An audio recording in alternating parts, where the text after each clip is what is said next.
Hello and welcome to another episode of the Vital MX post-race show. We are now into July, which means Redbud has been and gone. That was round 6 of 2025 Pro Motocross, and arguably the most entertaining, intriguing Pro Motocross round of the year. Yes, Jet Lawrence won again, but we had a different winner in 250MX, and although Jet won, it was difficult, intriguing, and then you had Chase Sexton, Antonio Caroli.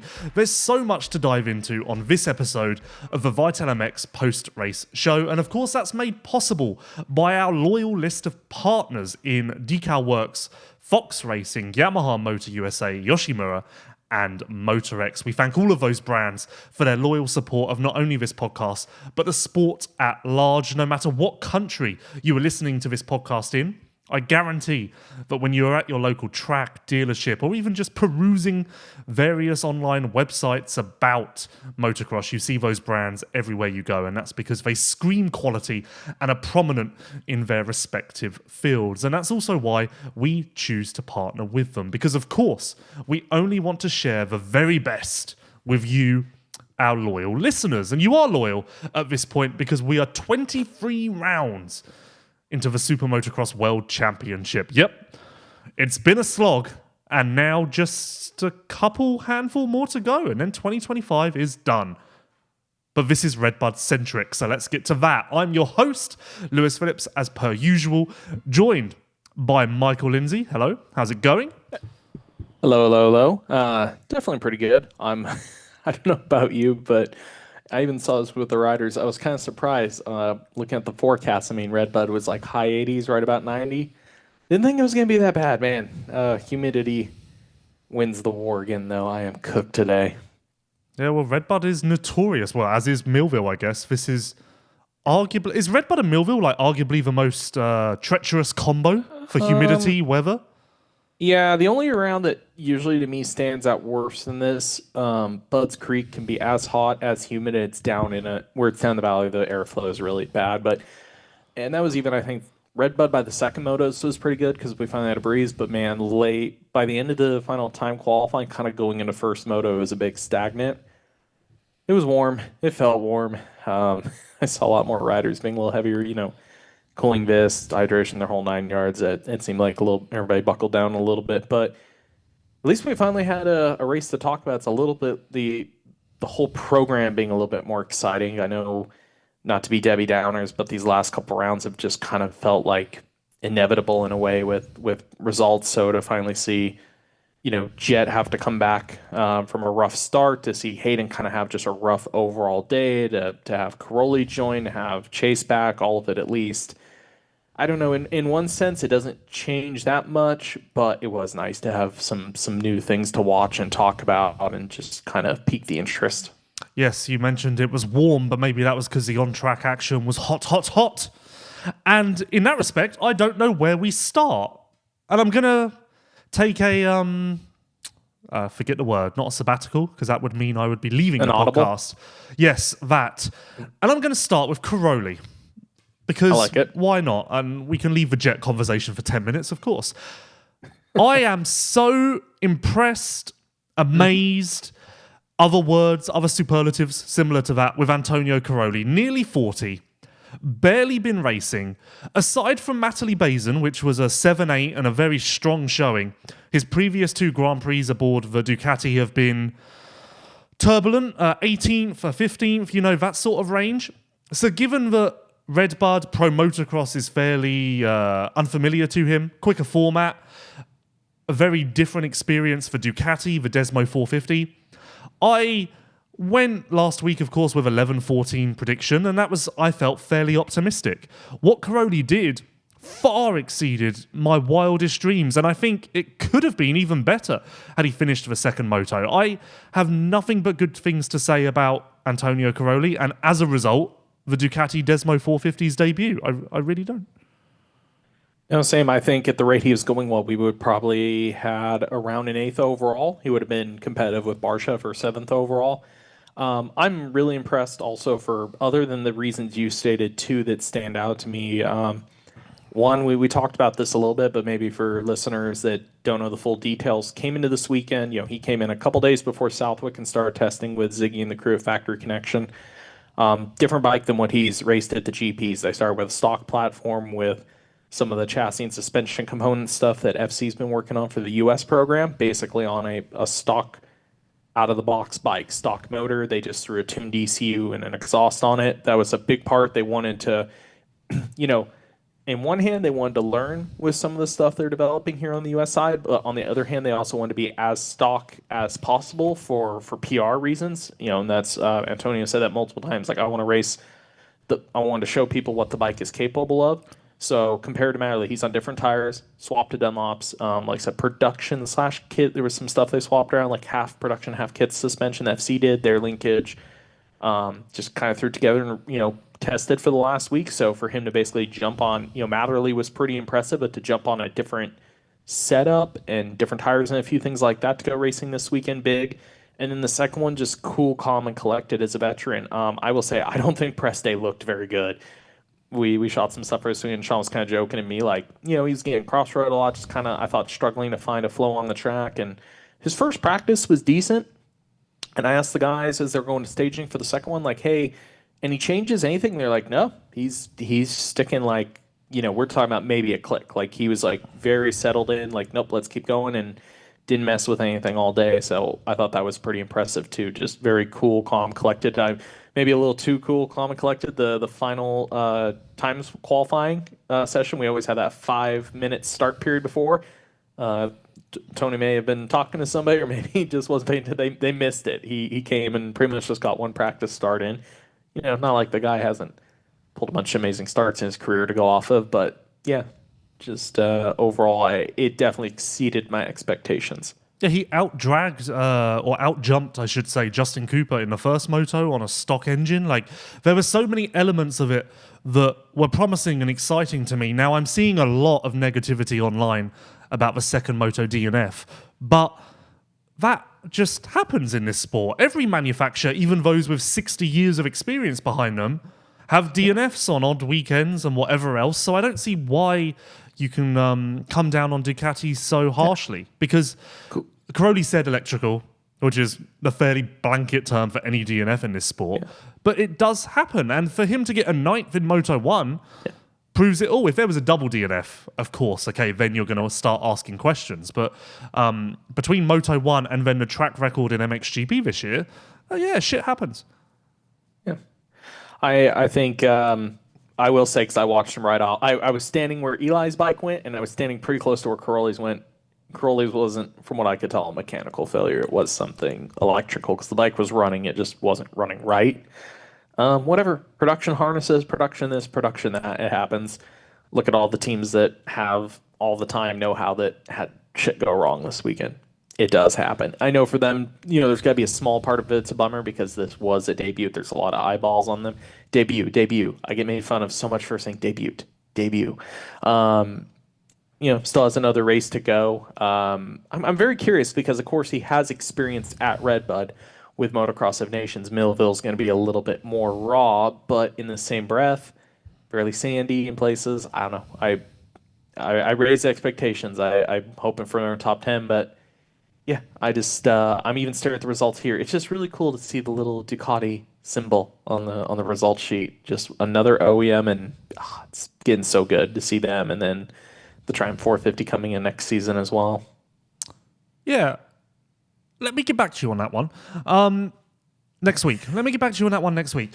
Which one? The last point you made. About having more 450s? Yes. The coolest thing that I felt was talking to Crowley off record around my interview. He was so genuinely, I think, pumped on himself because I don't think he expected it to go that well. Like he said, in Moto 1, I relied on fitness, which is amazing because I don't have fitness. I think he was, for a 9-time world champion and someone who has won 94 GPs and basically done it all outside of Supercross, to see him so proud of himself for a 9th place is cool because it almost takes you back to the roots of where everyone started with this thing. And I just love everything about Caroli doing this. I joked with him as well that it's time to maybe do another full season. And he laughingly said, yeah, well, I'm getting better with every single week. I feel like I need to do more races to build. And it is true. He is getting better as it goes on. So in that regard, maybe Millville is a better experience for him. Curious as well, just cliff notes from post-race interview. He said they are about to start Supercross testing and he will not be helping with that in any regard, as expected, but just to clarify. Really? You don't think he wants to dip his toes now?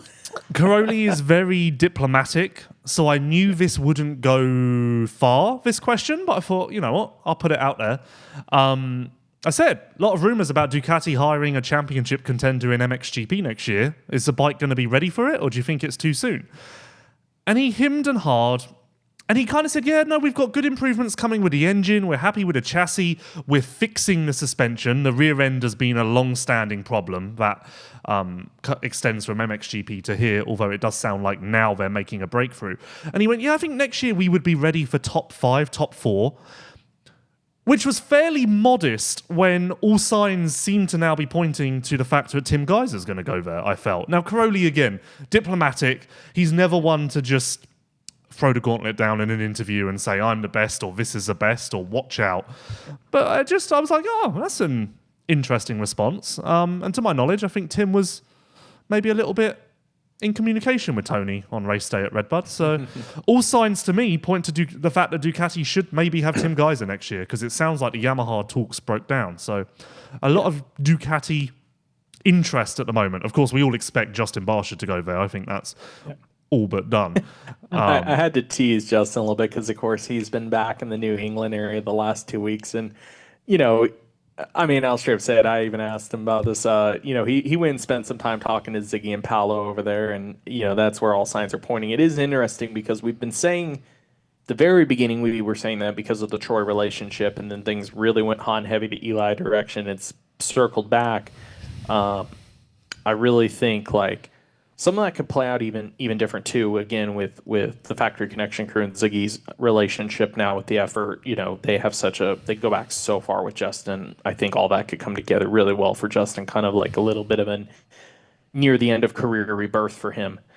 Also, their input's been, I know, very helpful. Like some of the comments we were talking about there with the rear end, I know Tony had really good feedback off of the setups they tested here, and a lot of that was based on that rear end feel basically being the best that the bike had been in that area compared to what they've been trying. So it is curious that I think the U.S. testing program can help their program even over there, which will time out really good with, somebody of Tim's caliber coming in potentially to, you know, level up there and then kind of get their feet wet here in the U.S. next year and then see, you know, a year or two down the road in the U.S. who they're able to get. I said to him in this interview as well, I said, is there going to be crossover between the MXGP program in America? Like, I know, as you just alluded to, I know you've made massive steps with Ziggy, so maybe there's an option to send Ziggy to go testing with Sewer. And he kind of shut that down immediately and said, I'm the middle ground. Like, I'm here to gather this and I will take this back and then work on it with those guys, which I always find that interesting because I was actually having that conversation with someone at the airport this morning, but it really seems as though HRC is the only team that really makes use of the link between MXGP and America, and it seems that Ducati almost won't do that either, which is always a bit bizarre to me because obviously Supercross is irrelevant, but outdoors wise I think there's a lot to learn and compare and share, but for whatever reason, well, maybe it's politics in some regards, that just doesn't transpire. Talking about Barcia, again, he'll be a Ducati next year, we'll just wait for that to get signed. Interesting, on press day, he just randomly dropped. Well, he was quite actually open because, first of all, he said if TLD was still the Gas team, he thinks he would still be on a Gas next year. He said that he very much was clear that this program has just been thrown together with the exit of TLD and he kind of feels like a spare part. And then randomly, he just dropped, and I've got an amazing WSX offer, so if I wanted to just like collect the money and not race much, I'd go to WSX. And I interrupted him and I was like, there's Excuse me, sir? There's that much money in WSX still? Because aside from the Kenny deal and the Eli deal, I've heard that WSX is actually less lucrative than it was to begin with. And he seems to have a very attractive WSX offer on the table. It's got to be let me guess, because I know somebody else who said they have a really WSX offer, and I'm wondering if the crossover is the same. Uriv is looking for somebody. Well, I don't know if I it would know be team or series money. Series. Well, maybe it's through series because I know another rider around that caliber that has a decent offer that's going to go for the first time this year. I think it's kind of weird because I understand what you're saying. I do think the money in the sense of like, because Kenny's not going to do the full series this year. It sounds like he may do a round or two, but he's not going to be basically on HEP the whole year. They're going to have to replace his full-time spot. Eli, even before the KTM move, probably wasn't going to do much WSX because my understanding is Kenny and Eli's big paychecks, they were being guaranteed are out. But I think it could spread down better for somebody like a Justin. I know we're hearing Anderson potentially HEP WSX as well. I've heard something about Ferrandis having an offer. So it sounds weird as it might taper down a little bit more where, yeah, it's not the big money that Kenny and Eli were getting, but for some guys, it's still a pretty good payday. He was quick as well to point to the fact of, yeah, like if I wanted to do that, I would, but I'm all in on SMX and I'm not ready for that yet. Which once again underlines the problem that WSX's brand image is when my career is ready to die, I'll see you then. And I don't know how they fix that. I honestly don't. Like, that's not a knock on them. That's just the perception amongst riders and even teams. And I don't know how you fix that, but it made me chuckle a little bit. One other weird one with that, I had two teams in WSX tell me this, that the series pitched them on another team for Stark. Have you heard of that? I heard that, and I heard that the teams kicked off their own team. It's like the other teams were like, "There's no way we want that." That's dumb. They were. Yeah. The two I talked to were not into the idea whatsoever. Well, we've gone on a magical journey here, from Crowley to Barsha to WSX, but great times.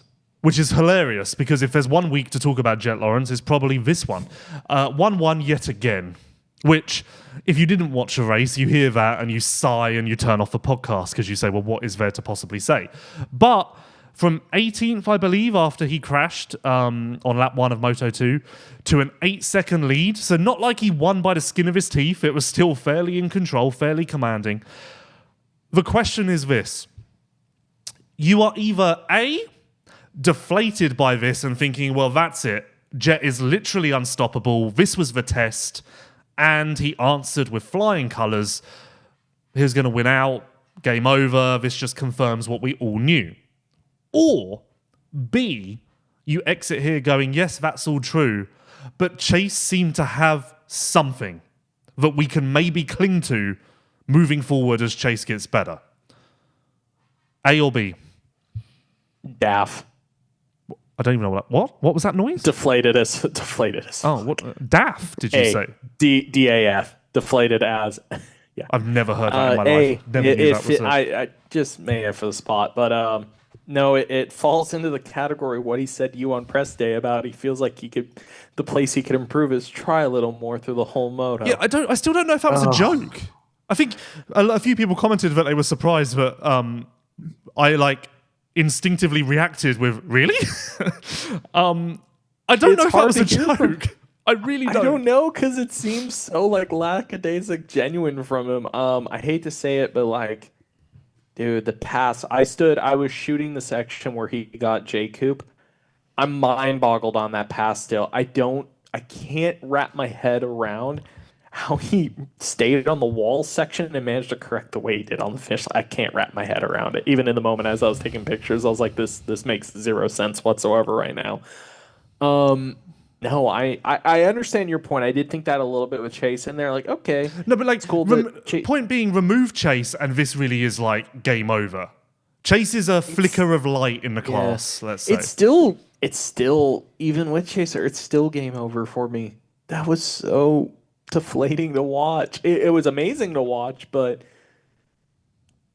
I got nothing, man. This is Jet Lawrence's world, and we're living in it at the moment. Try again next year, everybody. Well, now I've put myself in a position where everyone's going to say I'm just doing this Chase thing again, and I didn't even mean to go down this road. I'm putting you in the corner, backing you into it. Bring it. No, the second moto, he was following Jet through fairly well. Again, was he better than Jet? No. But as far as a return goes, I felt like that was encouraging. Again, I'm not saying Chase is going to have something for Jet moving forward. I'm saying there's a flicker of maybe this is something. But Chase Sexton tucked the front. Yeah, but did he tuck the front or did he push through a berm? Those are different things, I feel. I think Still. even JS7 said on the broadcast that this is not the same as normal, which is quite surprising because we know that he's been critical at points. No, I think we'll get to Chase. Let's give Lawrence his dues a little more. Speaking of that press day interview, I really tried to dig into the starts a little more because they're so perfect, as we covered last week. Ironically, this weekend was maybe his worst starts as a collective since he moved to the 450. Yeah. But I had to believe there's more there. There's a science there. There's a technique there. And he really didn't have much other than, just try not to get squirrely and that'll do it. Yeah. I talked to Dazzy a little bit about it because, there's the ongoing joke about the whole JT Steve start thing and the jokes about the bun and the Lars and the whole 9 yards. And I was over talking to him and he just said, look, he goes, they've worked hard on start maps and the bike and things like that. But, and this is not a dig at Honda. I think, everybody knew this at the time. He said, look, when we had to work that hard to get starts on the 250 every week, especially when we first went there and it was very underpowered, he's like, give these boys power. And he goes, it's a lot easier now. He just said that he put a lot of credit into how hard they had to work on the 250s to get starts and how much that is technique, timing, the thousands and thousands of practice starts they did. Because even right now, like Start Map, they've switched electronics in the last 2 years since they've started this whole thing, going from an archaic HRC system to the Get system. Like, yes, part of it is the setup, but I think a huge part of it is everything. The amount of effort they've put into it across the board at this point. It's not just the bike. Unless now, if Steve does out-hole shot JT, maybe I will say it's the bike. Whether it's a bike or technique, I really want to get to the point where someone says to me, X reason is really helpful, or we are doing X, because that all makes perfect sense, of course, but there are lots of riders who have had to work hard with underpowered bikes and have then leveled up and they're not doing this. I said that to RJ on press day. I said, because we were talking about his starts, and I said, when you see the consistency that Jet and Hunter are doing this with, does that even feel obtainable to you? Like, do you look at that and go, I can get to the point where my starts are that consistent, that money? Because I'd imagine there are competitors out there that look at it and go, yeah, not possible. Like, does Eli believe that he can get to the point that he's hole shotting and starting in the top 4 like that every week? Probably not. Yeah. And I will ask Eli that the next time he's on press day, because that's my point. A little different 250 class, but I had this conversation with one of the kids I talk to all the time there. I gave him shit after one of the races. I basically said, I made a comment that I wish somebody did some 450, but I basically told him, I said, until you can outstart more, because I'm talking to somebody starting around 30 all the time, like, I don't care about you doing motos anymore during the week or anything. How about you just practice starts and figure it out, whether it's gearing, whether it's mapping, whether it's foot position, whether it's foot ramps. Do everything. Try everything and figure it out, because at this point, who cares if you do a ton of motos during the week? Who cares how much suspension testing you've done when you still start 30th every weekend? Well, this is a perfect... And my same comment about 450, like, I was going to say, there's one part where you could look back and go, oh, well, nobody was like this during the Mike Alessi era. Well, also, no offense to Mike wouldn't pull away from the field across a moto like this. I mean, Jet is a bit inevitable, but if you are Eli, if you are Chase, if you are one of the select few that has the pace to maybe pull this off, like, not maybe, it does have the pace to pull this off, you got to outstart the man. Like, you don't have to, but to have a real shot at this, you got to outstart the man. So screw the moto, screw everything else. Well, this is a nice segue into Chase. He has new start blocks, taller. He went to the tall ones. He's very excited about this. And my other point about Chase with starts was point 2, which is escaping me now. Blocks and X, which escapes me. But either way. I know the seat, because this is from the beginning of the season. His seat was a big one that Jade had mentioned earlier in the year, the weird hump and positioning at the front to hold him. And then, I noticed him on the tall blocks. And what was really funny is he was only like a spot or two over from Prado. And it was just very funny to be like, Prado has completely switched, as we've talked about, he went from the 1 foot kind of higher block to the 2 very standard. They're like about this tall, very generic style start, and then I look over and here's Chase on the ones that nearly touch the foot pegs. A little different than Deegan, same as Deegan's in terms of about height and retention, using a bungee cord through the center to retain both front and rear, but no ramp for the heel. His are just flat on top. Chase's are. Well, it didn't really help because his immediate jump out the gate in the second moto was absolutely horrendous. And I said this to Chase afterwards. This applies to both he and Eli. I was very surprised that first moto, they both went more so into the middle, like 3 or 4 gates from the doghouse, because with all due respect, neither one of them is exactly great at starts. So I would think they would stack up on the inside, go more defensive, rather than risk it all, in my opinion, in the middle. I can't remember what Chase's reply to that was, but I feel as though in the position that Chase and Eli are with their very hit or miss starts, the middle at Redbud is a little bit of a precarious position to be in versus the safety of the inside, which worked out well for Caroli in Moto 1 and others. Yeah. Even that, because Caroli was inside, and yes, it did work out really well for him both times. Where was Jett? About 4 to 5 over from Caroli? Still very inside, right? Jett was probably 5 over? I can't remember which. One of the motos, I think he was two to the inside of Chase, which probably would have been 6 gates from the inside, I think. Yeah. Because I just remember it was like Caroli, J. Coop, Aaron was right around there, and then it was within 2 more bikes. I thought I remember seeing Jett the one time, and maybe he moved over a little the other time. But definitely, yeah. I don't know. When you have somebody like Jett like that, the inside of you, I'm always just like, what is the hope? Yeah. What is the hope? Yeah, RJ said that to me about the second moto. He said that he was on the inside, and he said that wasn't really the move, but his only other option was starting between Hunter and Jett. And he was like, nope, that's not the play. Which naturally, this is where it all works into some bigger picture mind game. The other riders are looking at Hunter and Jett and going, I'm not beating them out the gate, I'm going somewhere else.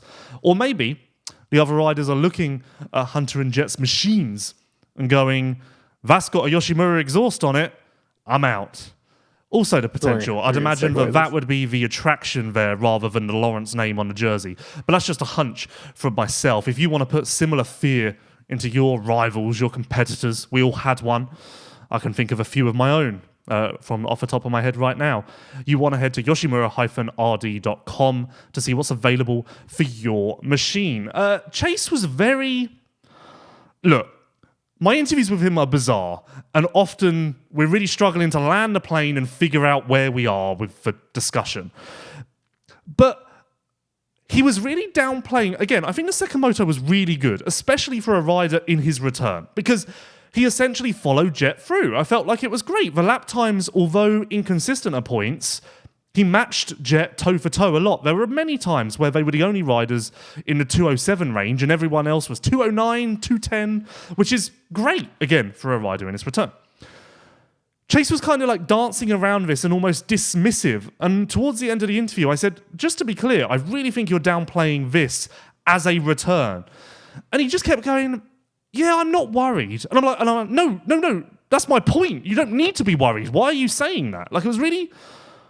I don't know. I really can't figure out how he felt about his return because he kept saying, I'm not worried. But I'm like, well, if you're saying that, that means you think that we all think you should be worried, but you shouldn't be anyway. So I don't know. But I personally think it was an impressive return. What says you? From a speed just point on of view. that pace standpoint. Yes. The result, even minus the crash, was kind of about where me and you were saying, like a 5.3, a 4.5. Like that was kind of what I was expecting. Arguably, his speed was 2.2 level, which I think is better for than what we were expecting. Yes, I definitely. What I'm very curious to see, of course, going forward is I know there's on the. I would say the bright side, like the really positive end is, can we get a battle with Jett? But even because like what's Hunter's results been since like Thunder Valley? Sorry, isn't he been second every single moto except for one? So except for Moto 2 at Redbud. Yeah. So instantly right there, I'm like, okay, at least bare minimum, we're gonna get a challenge for Hunter at this point because Hunter has settled so much in that second place margin. I think that's downplaying. I'm falling into this trap here. But I swear, hand on my heart, that second moto, I feel like that second moto was representation of, oh wow, Chase has just come in and almost displaced Eli and Hunter and immediately gone to that closest challenger to Jet, which is impressive in a rider's return. Again, I realize one moto sampling though, we thought a lot better off Eli at the very beginning of the season. Fair. One moto sample. I do understand your point. I guess that's why I try to take it as a one moto sample. Go, okay, I'm not saying I can't go as far as dismantled Hunter. I am in the dismantled Eli, because Eli is, even regardless of the bike issue, it's just kind of hasn't been in the last couple weeks that much. Even though we have a moto win at High Point to go off of. I lean more towards, okay, Chase's starting point at least is we have somebody that is going to get between Hunter and Jet, and we'll see where it goes from there. I'm going to pull off a sponsorship double that I've never done before. You know, Chase followed Jet around in that second moto for the entirety, and the power that would have been coming out of that Yoshimura exhaust would have undoubtedly put Chase's graphics under immense pressure. But of course, they could withstand the brunt force coming out of the back of Jet's bike because they are Decal Works graphics. And therefore, no matter what Chase put them through at Redbud, following Jet, falling down, hitting other riders, I think he got into it with someone a few times, Decal Works withstood it all. And that's a quality that you get from the experience of Decal Works. Why head to someone that doesn't know what it takes to keep the Red Bull KTM factory racing bikes in one piece? Why? Head to decalmx.com and see what they have available for your machine. I think that's enough on Chase. You could have played a triple header there with sponsors. I was waiting for the third one to get added. What was the third one? I thought you were going to somehow talk about the wear and tear or the heat and the power coming off the Yosh exhaust to the engine full of Motor X oil. Well, give it time and I'll come up with a way. It's hard to do that without disparaging one of the sides. So it's I'm going to have to go with something new. If we do lose Tom to GPs, you're really going to have to figure out something for Motor X. I'll do a 5-piece here coming up shortly, but it'll just be very difficult and require some time. Hunter was Hunter. Good for Hunter. Only concern is that second moto really seemed to struggle to get going until he followed Jet, and then he seemed to come alive a little bit. And you could even see this in the way his mechanic was communicating with him. Just a bit stiff, maybe, a bit stuck early in that second moto, but other than that, no notes. Incredible ride once again. He switched. I noticed when Jet got around him the second moto, he switched quite a few lines. At least in the first valley where I was shooting, I watched him immediately switch, I think, about 3 different lines. All to the outside? When Jet got around him. Basically, yes. Yeah. Especially, really noticeable one that Jet was doing almost all day, and it took till most of the second moto for guys to do, is that big sweeper that kind of comes up a hill and horseshoes and then drops back down before it goes to the second valley. Jet would just always be up on the bank, kind of wheeling right on the edge of the grass, kind of all the way up there, and everybody else would go up the inside, pivot, and come right back down. Hunter switched that line, and there was 1 or 2 other places in the valley they switched to outsides and just started flowing a bit more. That was the big message on the pit boards in 450 class specifically. I think it was J Coop's board. At one point, it just said outsides are working, which I thought was quite a blatant message that was you could open Pandora's box from quite easily. And speaking of J Coop, I echo what I said last week. Incredibly consistent. Always there. Certainly should have more podiums. Certainly should have won the second moto. I just don't know if, once again, I don't know if I applaud the staying power, the consistency, or I criticize the fact that a rider who's this good, this consistent, always there, should be achieving more. I can't figure out where I am on that. I'm not trying to be harsh because, I think over the past 2 years, me and you have both said this a lot. I think highly of J Coop as a racer in performance. We spent a whole year on pod basically discussing how a team needs to lock him down and put effort into him 450 wise. So I do lean more towards on one hand, yeah, you could applaud the staying power being there. I kind of lean more towards the why can't you get this done? Because I believe he should be able to. The starts are great, the pace is great. I think he has pretty solid technique. I think he has pretty much all the tools to get it done in a sense, and it's just not quite coming together yet. Yeah, I just can't. And also, Jacob isn't the most flamboyant personality, so it's hard to figure out where even he lands on that side of the coin. Because I've fished around a few times. Yeah, because it's tough. He doesn't really come off and he doesn't seem frustrated that it keeps happening. Kind of seems somewhere in the middle, so you don't know. I can understand some people maybe look and go, oh, is he just happy with this? And that's not, again, what I'm trying to say. I'm not digging in the sense of being like, I'm disappointed. I just say it because I straight up think the guy can do it. Like, as simple as it is, we've been into more detail on it, so we won't. But again, I think he has all the right ingredients. And I've heard a lot of other guys in his like up in that front five caliber all say very good things about the way he rides, his technique, and things they see him on a bike. So even like some of his most major competitors, I've heard state things about him that kind of lean him into that area, like where it should be possible. This is off the deep end, but hey, going back to the conversation about Jacob moving to the 450s with Star, and we were also adamant, and I'm starting to wonder if Star are like, I wonder if this is ever going to happen, or if we've hit a ceiling. Now, of course, a major caveat to that is a lot of guys are going to be leaving soon, but crucially, the two guys ahead, Jet and Hunter, are not. They're going to be here a long time, yeah. So I don't know. Honestly, I'm just perplexed, and I said it last week. I'll say it again. I'd be really interested to see what the fans think of this, because I think you'd get a very varied answer, and rightfully so. One of the better stories, I think, or better debates. One of the worst stories to come from Redbud would be in Eli Tomac's 100th 450 outdoor start. Hurrah! He got his 98th best outdoor result. Yes, only two results in 450 motocross worse. One being Redbud in 2018, which did make me chuckle because that was, of course, the year that we had the Nations at Redbud, which really didn't go well for Eli. So when I wrote that down, I was like, wow, Redbud in 2018. Just no good for Eli in any respect. And then Loretta Lynn's 2 in 2020, the COVID year, when he similarly had a bike problem in one of the motos. Yeah. So I think actually Redbud in 2018, he would have had a bike problem as well, from if memory serves me correctly. Yeah. Was that final Cowie year? Yeah. No, not final. We were way off from final. Way off. Oh, sorry. 20. What was his final Cowie 2020. year? 2021, sorry. Okay. 2021. Was he really there all? Oh, wow. Yeah. I thought 21 was his first Yamaha year. Jesus. So, Eli's not going to win this title. Again, maybe I don't know if I'm overly controversial today. I don't know how I'm putting myself in these situations. But as my host, well, I am my host. You're your own host? Very good, sir. Glad you realize that. Was scrambled words because I'm nervous.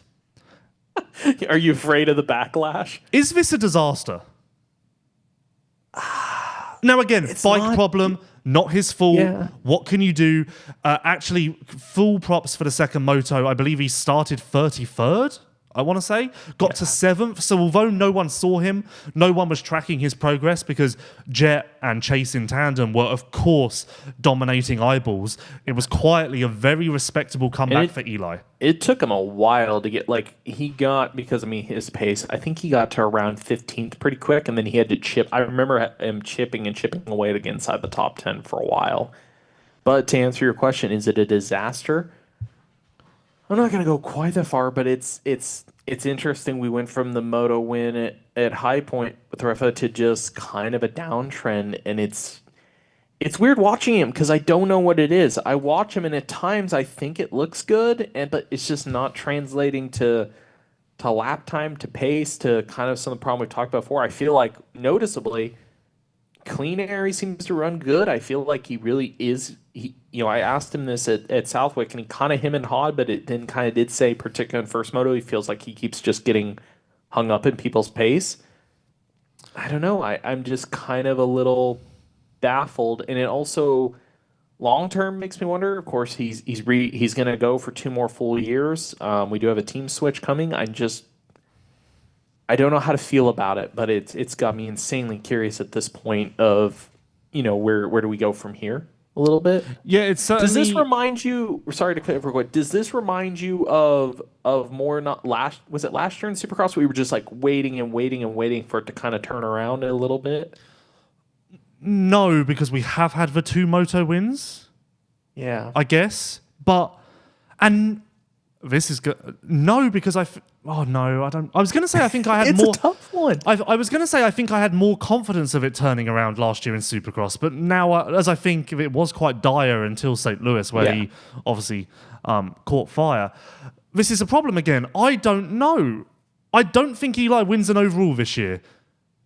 Starting. Yep. I'm there, but equally, can he win SMX? Yes, 100%. Oh yeah. So Yeah.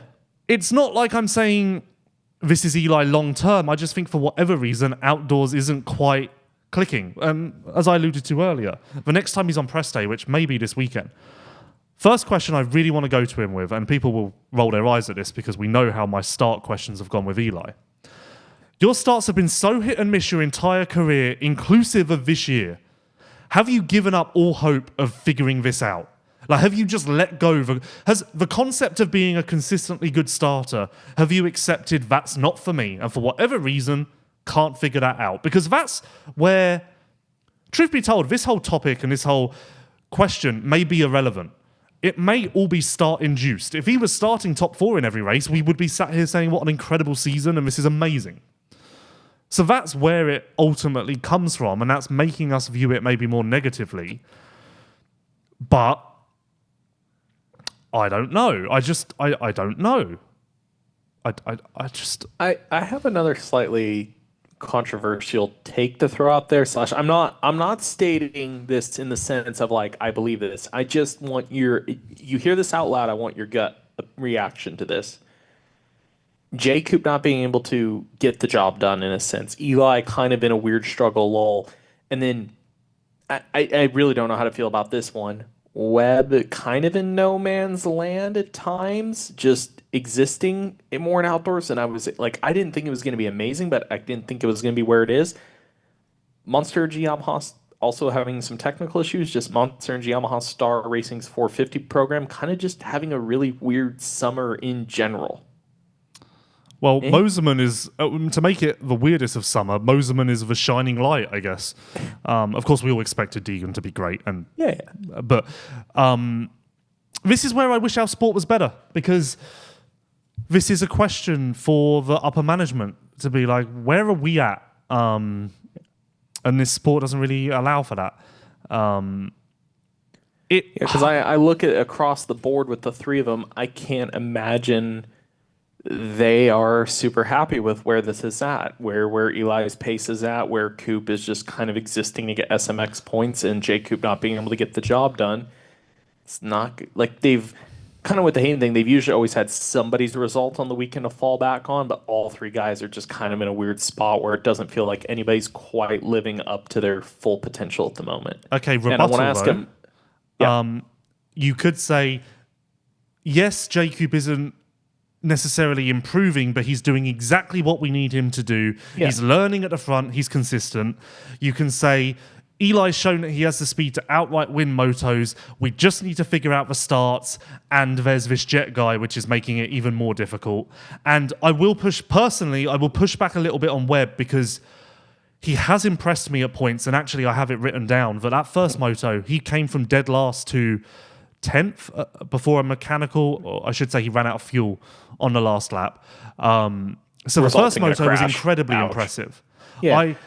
I genuinely, when I saw Webb getting up in dead last, I kind of wrote him off. And then seeing him in 11th, 10th, I was like, that's a ridiculously good ride for Webb. Now, however, on the other side of the coin, it did cross my mind at Redbud, is it time to start saying, although it was a great starting point, we're not really improving from that, which kind of is your overarching point. That was kind of because I actually, and like, oh, this is a tough one because this is an easy cop out. But when I see what Caroli does coming in, what I see Barsha coming back and doing so quickly is, yeah, these guys are some of the best are the best in the world in a sense.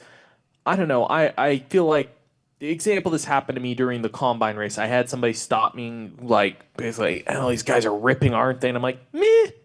I feel like I'm not usually super easy to impress. Like, you're around it too much in a way. I was like, yeah, some of these kids are okay. Like, it's all right. Webb running around in eighth in a moto. I actually think he looks like he's riding fairly well. But then it's eighth and it's worse than it was at the beginning of the season. But then I see the guys around him but then Koulos is 10th.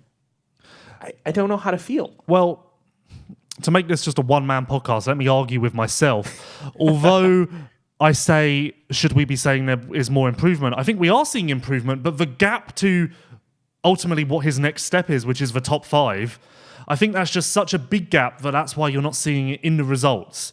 I think that you are seeing it in the riding if you look closely, but to see it in the results is going to take a bigger leap than most would expect to go from 7th to 5th. And to your other point, I was arguing with a rider about this morning because they said, compared to MXGP, talking Prado, talking Caroli, they were like, yeah, I think the top level in 450 motocross is better than MXGP at the moment. I really believe that. And we were kind of trying to figure out where that stops. And they were like, I think that even the top 20. And then I said, well, Koulas got 10th. And they were like, good point, I don't know. Like the conversation ended because they went, good point, I'm not trying to use Koulas as a fucking dick measuring point in this. But let's scroll down. Like, let's say you eliminated his name and I gave you the top 15. I said Jet, Hunter, Jacob, RJ, Chase, Jorge Prado, Barsham, Malcolm Stewart, Cooper Webb, Benoit Petrel, Aaron Plessinger, Tomac, Tony Crowley, Jason Anderson. That sounds really good.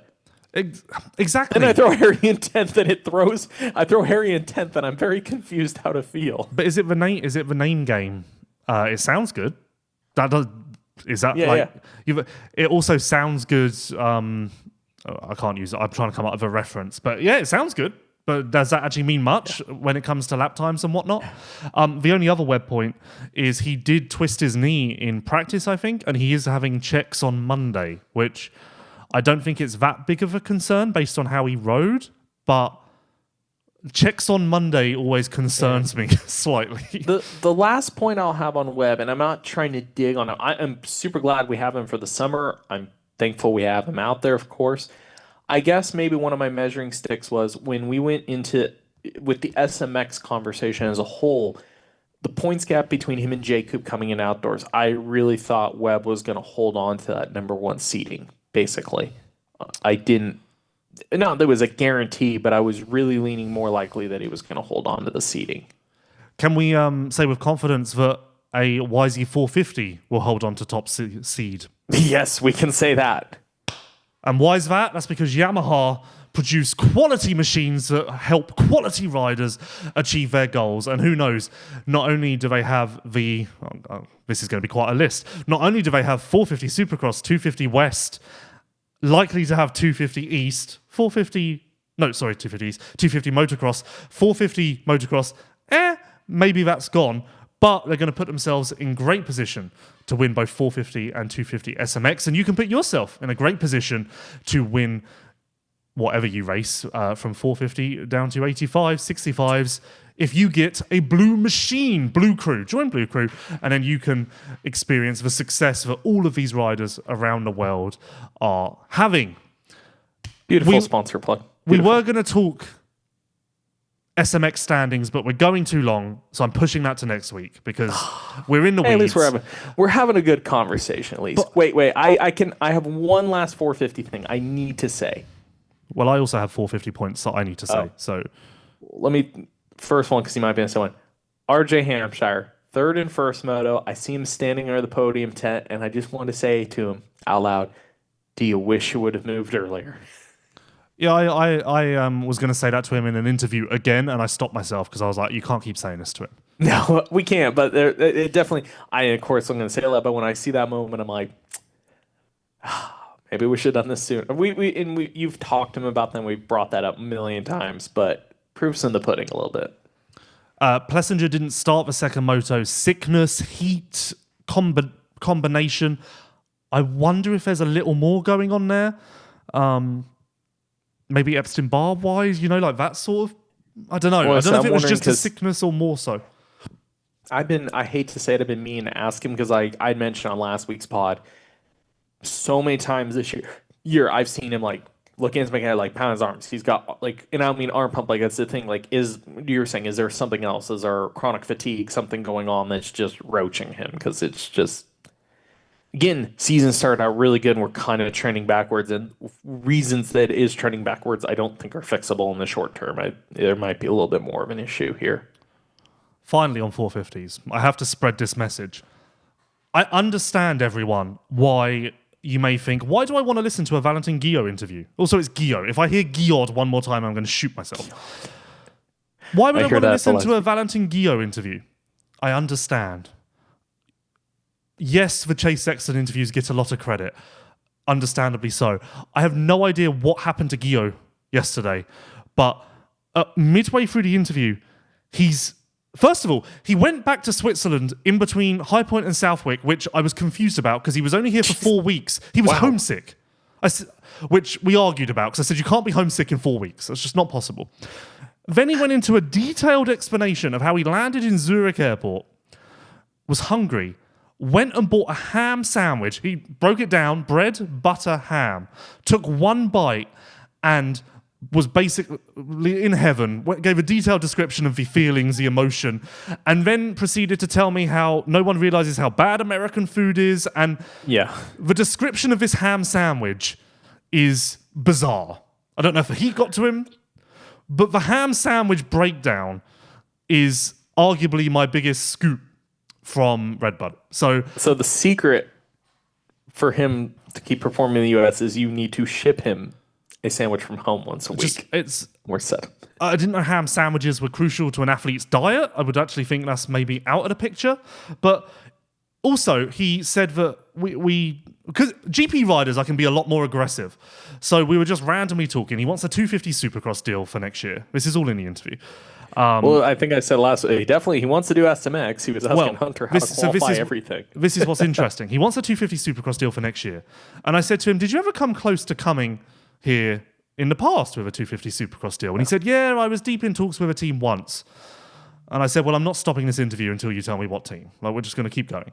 And he said Troy Lee KTM, which I thought that makes sense because, they were dabbling with some experimental names in the late 2010s.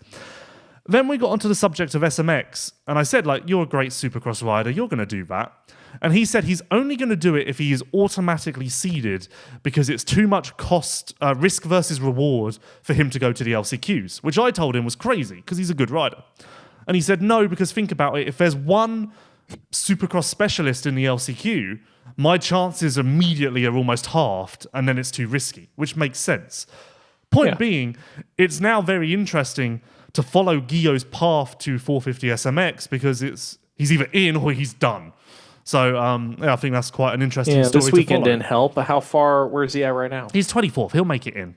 He's going to make it. Bloss isn't coming to anymore. Oldenburg isn't. He's going to make it in. He's fine.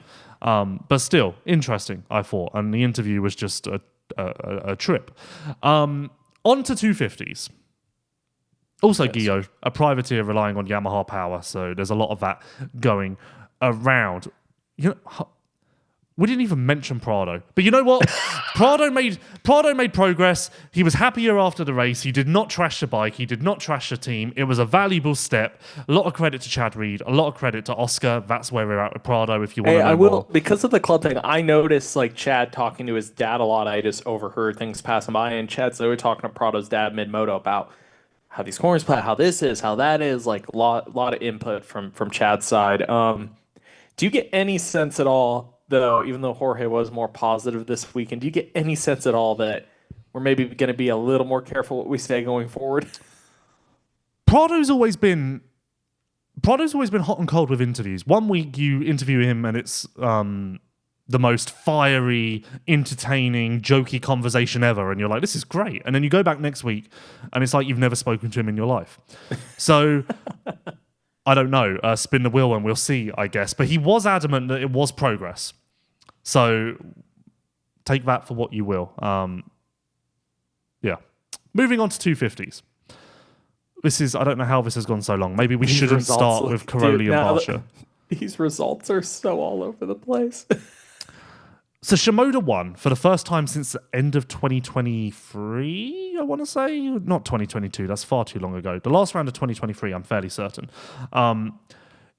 If there was one rider who was going to take advantage of Deegan's misfortune, I think it rightfully is Joe because of his impressive performances through the first 2 rounds. So I feel like a lot of riders wanted to capitalize on this, will be looking at it as a missed opportunity, but I'm happy for Joe because I feel like he did deserve this. And I think we overlook Joe's outdoor career. He is a great outdoor rider and his resume is very impressive. There's just been a little bit of a dip as he's got accustomed to the Honda. Yes? Yes. Sorry, I thought the way you were trending, I thought you were going to keep going. I mean, perfect weekend to do it. Taichi, head of HRC, was there, so we know there's been that little bit of talk back and forth on his future, on what he would choose. But no, it doesn't shock me. It shocked me more at the first round how his outdoor pace has been. But yes, too, an issue with Hayden at any point kind of defaulted to me. It would most likely be Joe to pick up, or maybe Levi, which Levi was in contention in the first moto. Overall, just picture perfect weekend for Joe, and a reminder: if everything clicks, it can work. It can work. And with Hayden leaving the class, there are times I wonder, and I think naturally part of it is language barrier. I kind of always wonder how, I don't mean this in a rude way, but the most simple way I can put it is how seriously Joe takes it overall. I would hope if there's any inkling of being able to tackle it a little more seriously, as next year comes about, it puts him in a really solid position with Tom leaving the class and Hayden, the guys we've had lead the class like RJ in the last year or so. Because you look at this list, you remove Hayden's name, who strikes you as a pro motocross contender next year? What, a Joe, Levi, maybe a Chance? Yeah, that's got to be the list. That's got to be the list. I don't think there's a graduate who's going to take the step up. It's actually quite funny to think, with Deegan gone and Vial gone, HRC and MX2, that was because I was still thinking of Vial. GP guy. HRC and 250 MX, with Hymas and Shimoda potentially, we don't know, they could have a season very similar to what they have in the 450s with Jet and Hunter. Yeah. Hey, Shimoda's name is part of that either way, because if you say he goes to PC, then you go, oh, Levi and Shimoda at PC and Mitch is over there doing this. Yeah, that's true. Joe's a part of that either way. And it is weird. I guess we'll talk about it, but okay, this falls into a group of OEMs. Like, Hayden leaves the class, Tom leaves the class. It puts Star in a bit of an exposed position again. And we said that when they lost J. Coop and Nichols and a slew of guys to the 450 class when Hayden was on the rise. It's like, okay, they've got a bit of a rebuilding period. Kind of, there's it could trend that way again. And then also the Austrian group in general, because Tom departing the class. Ryder D and Juju had better weekends, but you place them, Dax and Bennick incoming, probably Casey Cochran, kind of puts both those teams in a weird spot where now it looks like the HRC, looking ahead, it looks like the HRC Pro Circuit show for next year. With even it just, and this is a one race looking, but it's like, okay, Triumph with Jalik is trending better than some of the other conversations in there. Of course, Joe Shimoda's win, the first win of 2025 Pro Motocross for Fox Racing. With a rich heritage and deep racing DNA, Fox Racing has been at the forefront of motocross for 50 years. They empower the world's best athletes like Jorge Prado, Ken Roxon, Levi Kitchen, and Joe Shimoda to chase their dreams. With their gear, dreamers become champions. They honor the past while inventing tomorrow, pushing the limits of racewear and protection. Because at Fox, change is the only constant. Of course, Jorge Prado using Fox in 450MX as well to a positive step forward, as we alluded to very quickly. I think Joe is fairly settled now as far as silver in the championship goes as well. Obviously, terrible days for Levi and Tom once again. So I think Joe is going to bring second home quite comfortably. So that debate is out the window. Yeah. I am very surprised. Very, very surprised. I was surprised at High Point. I was surprised at Southwick. I'm surprised now. Jalek Swoll has been on fire since his return. And as far as I'm aware, limited prep. Like, it's not like he's come in with 6 weeks of just hammering and this was High to be Point, expected. like 3 weeks and maybe a week of it was on an actual motocross track, like 2 weeks of turn track and a week and a half of a real motocross track, and we went racing. I mean, it was Supercross, of course, but in the off-season pre-injury, there were rumblings that Jalek had found another level and was ripping, and Jalek's amazing. And now I'm wondering what we would have had if Jalek was healthy this entire year. And it's also curious because maybe I'm overstating this, but I feel like at some point in the Husky days, it was very much, does Jalek have a future? Where does he go from here? Does he kind of fall off the factory merry-go-round? And you could argue, to a degree, Triumph coming into the sport saved him somewhat or kept him in that elite mix, stopping him from falling to a satellite team like AEO or Phoenix or whatnot. It's a late bloomer, a career renaissance, I don't know, but this is a valuable lesson, I think, to some riders that maybe don't set the world on fire immediately. Well, it is funny because the Triumph conversation as a whole, a lot of this came to like a Jalek, a Style, some of these guys that were ex-Bobby guys that he believed in and brought on. But I think, it was easy to say on paper Jalek had the potential ceiling. I think a lot of that, is Jalek, going to slide down the pecking order, came a lot to just how rough Supercross was going. And a lot of that I remember just hearing, like, we'd see it. He was rough in the whoops, but being at Baker's, they just do motos. Nobody's working with him on technique. Nobody's, nurturing him, building him, etc. So to see it, yes, pay off. It's funny because Bobby's no longer there, but just like the rest of that squad, Scuba and the guys there to kind of really put their weight behind Jalek. And I think it works well for somebody like Jalek. Like Jalek, I like in the sense I feel like I really enjoy interviewing him. Sometimes the feedback on his interviews is like people think he's a little cocky, this or that. I like how straightforward he is. Like even on the podium this weekend. I mean, straight up, he was like, "Oh, people thought it was BS that I got to extended. Yeah, that was aggressive. That was a waste of money. That was aggressive, but okay, aggressive Hayden says stuff that's way more targeted directly at people. I thought Jalek's is also cocky and aggressive, but I'm here for it. I just full props. And also to Triumph, because think back, Fox Raceway was not good for the team. It was across the board. It was inconsistent, messy, just flat. And now they're at a position where Swoll, Harrop and Smith are hammering away. And as a trio, they're ensuring that Triumph is front and center. So, I think the team deserves a lot of credit as well. Clearly, starts have come a long way for all involved. Before we get to Harrop, Michael Moserman, arguably the breakout star of this Pro Motocross season.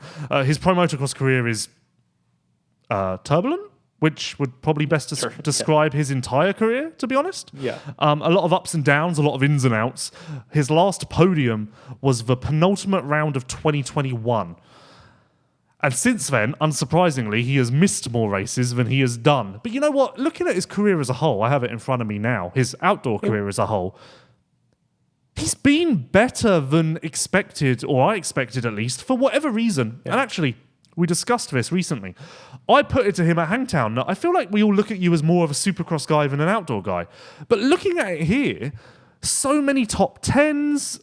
Before he hit that injury run the last 2 years, or 2.5 years, he was going in a very steady, consistent direction as a 4 to 10 guy. And so we're kind of just back to that, or slightly better maybe.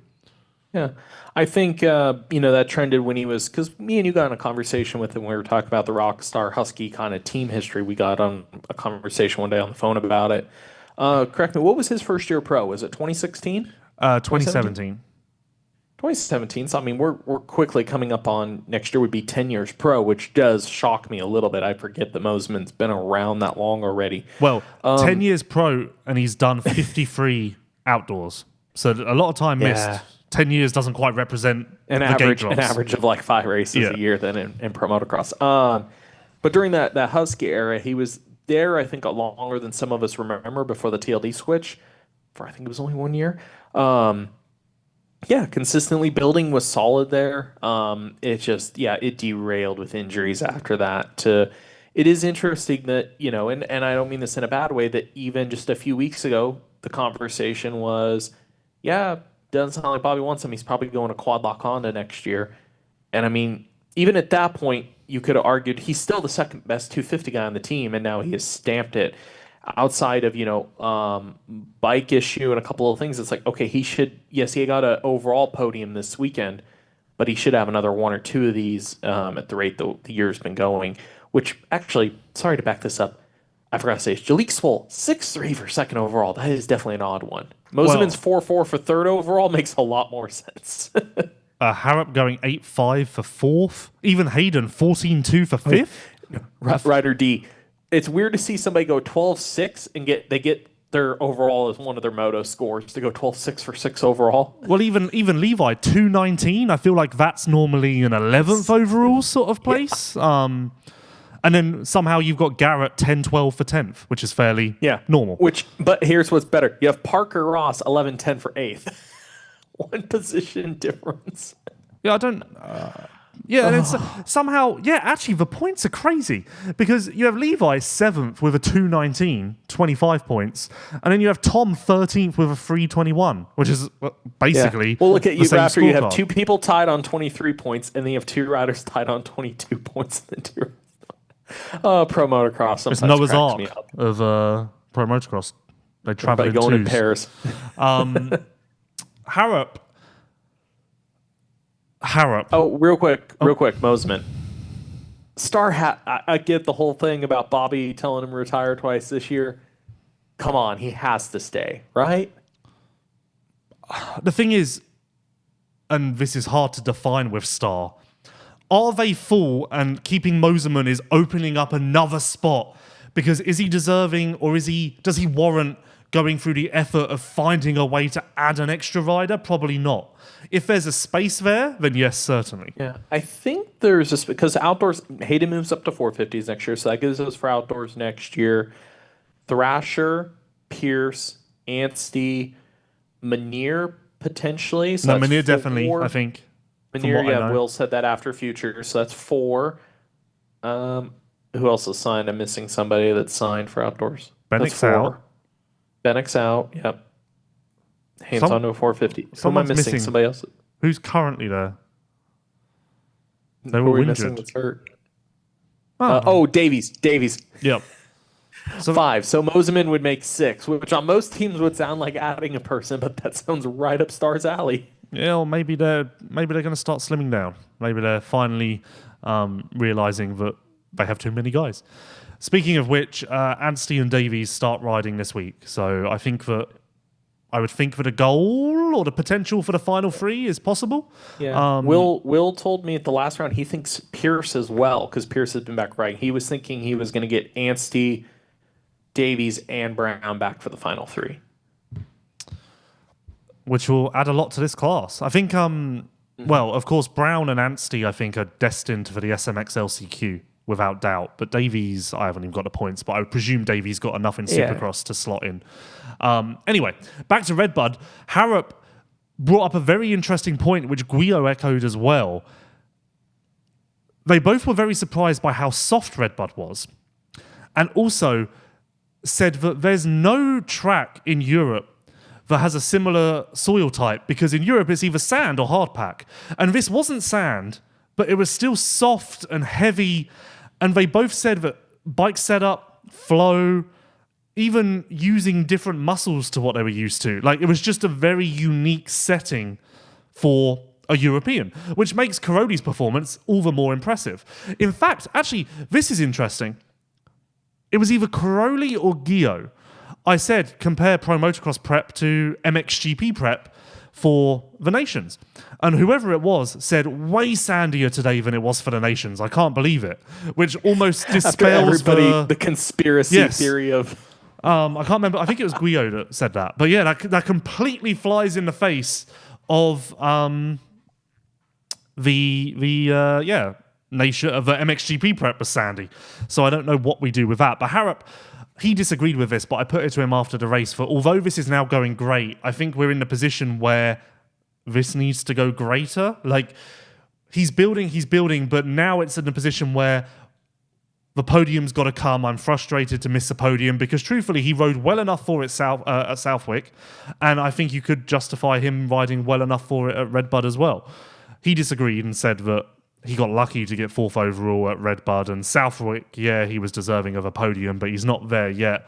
But I think, I think we're there for him to knock on the door of the podium each and every week, and I think that him being on the Triumph team for this outdoor season is a blessing. I really do. Hayden. First of all, a fundamental issue we have with this sport, and this isn't going to be a debate because it's been a debate in multiple places, when someone of Hayden Deegan's popularity, stature, the championship leader who's won all but one race this year and is just a huge star, when he goes 14-2 and no one can talk to him at all, he's not in a press conference, he's nowhere, that is a fundamental issue with our sport that we need to fix. So take everything we say with a pinch of salt, because I've consulted with other media, no one spoke to him, and no one knows. The Yamaha PR for 250 side isn't out yet, the 450 side is. So, yeah. Practice crash, I guess, was a Charlie's horse, and nothing too serious, nothing to be concerned about. And just a messy day with a lot of mistakes. The second moto was good, a nice comeback, but... Yeah, 2 crashes in Moto 1 as well after the crash in practice. A messy day. That's kind of the best way to put it. And it's also interesting, because although we don't have Hayden's input, I can lean on this. I was surprised to see that last year, from round 6 on, the dominance stopped. Because last year, much like this year, he won 4 of the first 5 rounds and finished second at the other. But from round 6 on last year, just 1 win.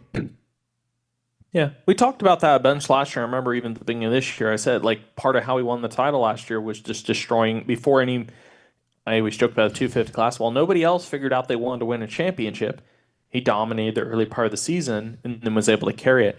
Now, I will say, I know his game plan's not to be the same. When I talked to him at Southwick, I mentioned how 2 years ago, Southwick was his weakest round and how he had fixed that.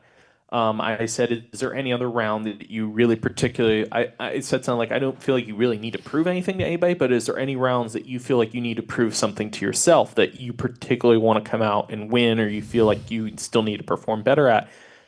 And he actually did quote at least Redbud, because he had gotten beat there last year. He's like, yeah, he was basically like, I really want to win Redbud again. So, I know and when we talked, he did also, I think he mentioned Dilla was the other one because of the bike issue. So, I mean, I don't think he wants to sit back and win the championship this way. He wants to come out and keep going. But similar to what you said, I am curious, based on the way last year trended, how the rest of this season does go. Well, and round 6 was the turning point last year, and he got 5th overall. And he got 5th overall this year. So we are oddly mirroring the 2024 season. But if you want an example of how crazy Redbud was this past weekend, Hayden got 5th overall last year with a 2.6. And he got 5th overall this year with a 2.14. So that's a perfect encapsulation of 250 MX at Redbud. Did I just say High Point? I don't know. I'm spinning out. There's a lot going on. We need to move. Ryder D, fastest qualifier, out of nowhere. I didn't know what to think of Ryder D coming into the motos, because I didn't know whether to put a lot of stock in the qualifying time and go into the motos thinking, here we go. Can he win? Can he podium? Ultimately, 12.6, good progress in each moto. I think that was impressive. I still don't know what to do with what we saw at Redbud. Like, is this a turning point? Is he now ready to contend for podiums? I don't know. I'm a little lost. I mean, I think we still got a huge step, because, the last couple of weeks have been, let's float around closer to 15th. I think a step in the right direction. Hopefully, we can just bank on him being more consistently 5 to 8 for a little bit and get it figured out. Because even though he got 6 overall, he went 6 overall with a 12.6. At next weekend, 12.6 is not going to probably get you 12th overall. 12.6 is going to get you 9th overall, probably. No, but that's just looking at it surface level with results. I think I'll have to pull it up here, because one of the motos... He crashed in one moto, didn't he? Yeah, well, Moto 1, on lap 1, he was 25th. So 25th to 12th is a massive step from where he's been. And then let's just see here, the second moto, 11th to 6th. So just the fact that he can progress into or around the top 10, is an incredible step forward. And I think he even mentioned after the race that he wasn't as ready for the round one as he maybe thought he was, but that's to be expected. Let's not forget his injuries early in Supercross were horrific, and I presumed he would be out until 2026. So hard to judge. Perhaps the fact that he's even racing is a blessing, and yeah, I don't really know. I don't really know where we land there. Although where we do land is the fact that Motorex Oil undoubtedly aided him in his charge on a grueling day that put man and machine to the test. Motorex, known for high-quality engine oils, also has an entire line of clean care and lube products to keep your bike running strong and looking great. Maintenance made easy with race-proven Motorex clean care and lube products. Just behind Ryder D was Levi Kitchen, and what I have to say about that is my understanding is that Levi Kitchen crashed twice in a second moto, crashed twice in the first moto, 3 times in the second moto, pulled into the mechanics area but regrets it because there wasn't really a reason for that, is my understanding. And ultimately, he was trying to get the front end straight, and then the mechanics kind of like fought, like we're trying to figure out if it was even tweaked. They kicked it, and he rode like 10 feet, like almost out of the mechanics area, and then waved them to come back, and was still like the front end's not straight. Then they kicked it again. I think it was maybe he pulled in out of frustration more than anything. You know, like one of those times where your head's a bit, you're so frazzled because it's so out, like not going well, that you're just like, maybe I'll pull in. Yeah, I was worried about him almost pumped because I will say, like, good recovery on his part. And I was not the only person that said this. He looked decimated behind the podium after the first moto, trying to run down to get to Joe to get that second place. I think he put a lot out there. Plus the crashes, like. He was literally trying to make him. I think he had so much dirt in his mouth. He was sitting there trying to make himself puke, and he was hacking and gagging and kind of like spiraling behind the podium. And I was like, oh, I don't know how he's like instantly just the whole body language and everything. I was like, I don't know how he's gonna, maybe come back in the second moto. So I was impressed from coming mechanics area that many crashes to 19th. Of course, you need to give Parker Ross props for 8th, but then jumping down, Tom Vial. So last week, I obviously hinted on this podcast, but I was very unsure about Tom Vial, and there was a rumor out there that I wasn't confident enough to reveal. I remember saying all this shit at Southwick. We were joking about everybody being weird about his situation, and I was scared to reveal, and because I wasn't sure, and the rumor was coming at me hot and heavy, but I wasn't quite confident enough to put it out there because I'm quite reserved in that respect. I don't put something out there unless I'm 99.9% certain that there's facts behind it. Matter of fact, Tom Vial does have an offer to go back to MXGP with Honda HRC next year. It isn't signed. If you want my honest opinion from talking to too many people about this now, he is going to go back. I really think that's not only going to happen, but I think it's the best decision for his career. I think it is a shrewd move, one that should be applauded if he does it. It does exist as an offer alongside a KTM 450 deal, which I believe is a 1-year deal. I would think, I don't know this, but it goes without saying that HRC would be a multi-year deal, because why wouldn't it be? HRC aren't going to bring him back on a 1-year deal. I would imagine the HRC approach or concept is they would bet on him to be the next Tim Geiser, Jeffrey Hurlings, Roman Fevre, because all of those guys, including the Coonans, will be gone soon, and there will be a gap in the market for a rider, a Vial type, to dominate. So that's that. We had to address that. Red One bars. quick one. Who was the last rider to... Was Pashone... Is Pashone the only guy I can think of that was came here... won 125/250 titles, then went back to GPs like pretty much directly, like didn't waste time and went back? What, you're saying someone who won championships? Or just... Yeah, won 120, like won little bike titles here in the US, let's just say that. And then immediately kind of went back to GPs. Then, there's guys that have done here and then kind of lingered and went back, but kind of made the shift quickly. I feel like Bashone's the only guy I can think of that caliber. Because... obviously, Tonus didn't win championships, but he was similar in the way of like here for just a short period and then gone. Townley was a 250 Supercross champion and ended up going back 08, 09, 10. Yeah, but after like a partial retirement, basically. Yeah. There's not much track record for this, but if it happens, I think it's actually almost trailblazing, because to win MX2, win 250 Supercross, go back and potentially win MXGP, there's still time to come back. It almost opens this new door for what's possible for a rider's career. And if this happens, and if it works out successfully, Tom Vial could end up with the most impressive resume of anyone in the sport's history.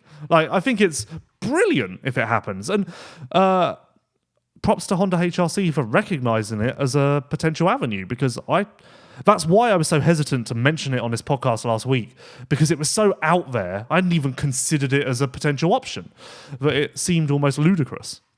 But Redbud, first moto, somewhat disappointing, because truth be told, Tom Vial probably should have won that. Second moto, he got cleaned out by Moserman in the second turn, and that was kind of all she wrote. Still in a position of, I don't know, I'm still undecided on Tom Vial in pro motocross. Like, yes, there were circumstances at play at Redbud, but I still want more. Still want a little bit more. Yeah. I had another point on Vial.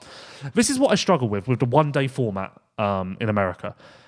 He was talking about how difficult it is to set up a bike here, and you have such limited practice that you're just going into the motos blind and almost guessing to a degree.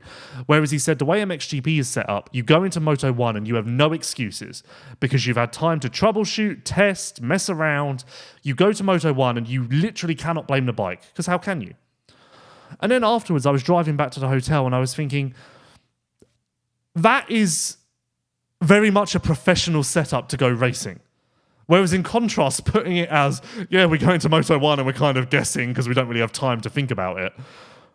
It's just, that's why I struggle a little bit with the rushed nature of pro motocross, because, I don't know, just those two in stark contrast, I'd hate to put it this way, but I see more professionalism, more, whatever you want to say, in MXGP of a way of, like, we're all investing in this and we are going to have no excuses because we're going to have the time to figure it out. It is funny because I feel like that instance right there is one of the only times, in Tom's case, of anybody telling me they'd... Because for me, as a fan, as a journalist, and I've told DC this a lot, guys, is I would love to see a 2-day format again, because, like, we've talked about endlessly, Europe having EMX, US can have something like that. Like, I would love it to go back to a weekend, more camping experience, etc., etc. I could go on forever. However, riders are always funny. Like, I've asked Mikkel this at the beginning, so I'm like, so what do you think after Southwick asked him which format he likes better? And he said he really liked the US format better.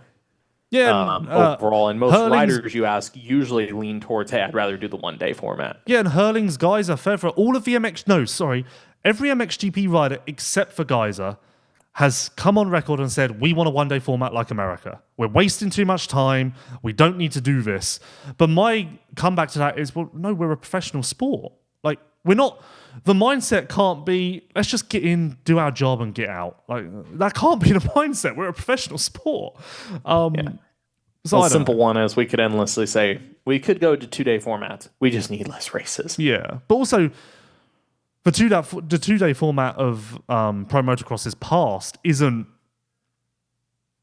still isn't of the same degree or whatever, because it was still Friday wasn't, or Saturday at that point wasn't an official day. It was still it was almost like an extended press day, wasn't it? Like, whereas the MXGP schedule.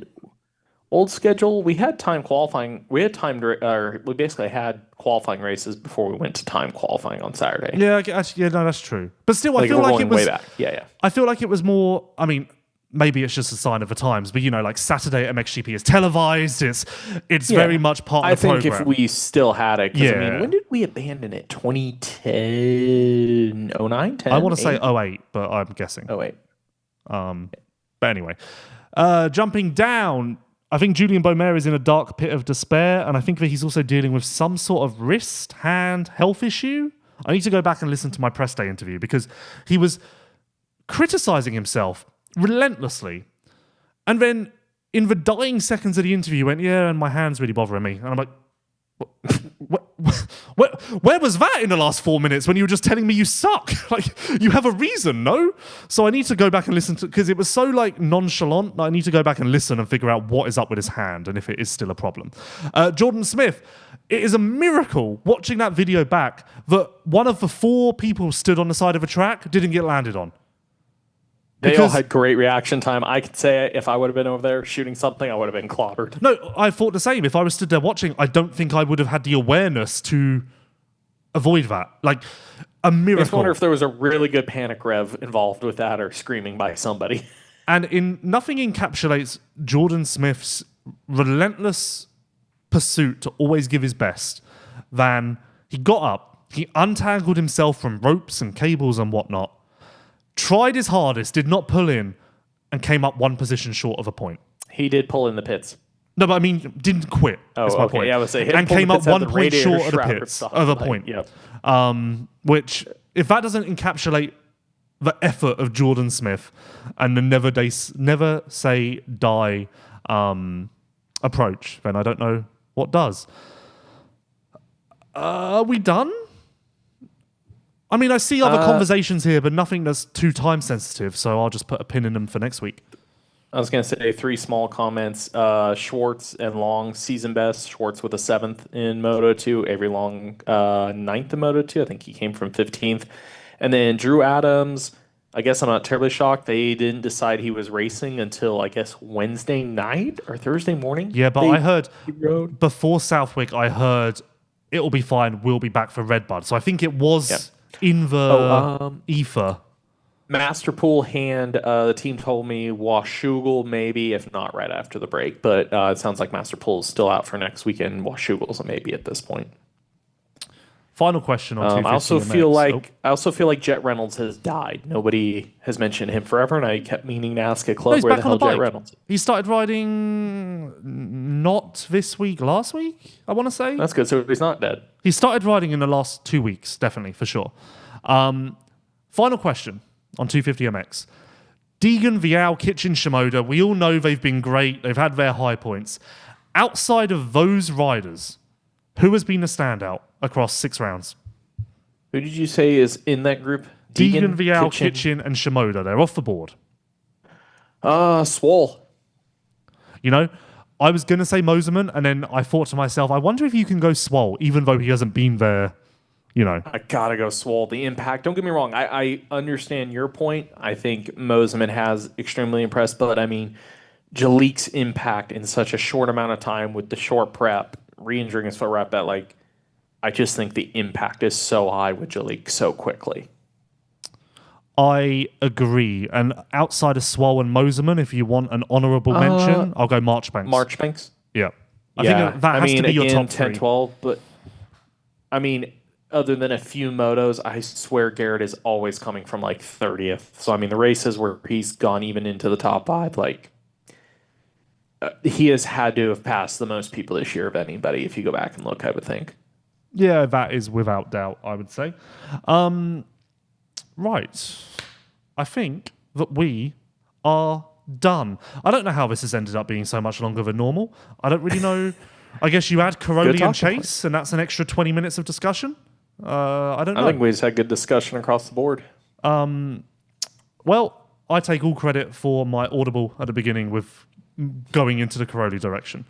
I agree. Thank you, Decal Works. Thank you, Yamaha Motor USA, Yoshimura, Motorex, and Fox Racing for all of your support of the Vital MX post-race show. Please, if you're listening to this, support those brands. Not that I really need to sell you, because once again, all of those names are worldwide recognized as leaders in their respective fields. So I'd imagine that you're already tempted by their various offerings.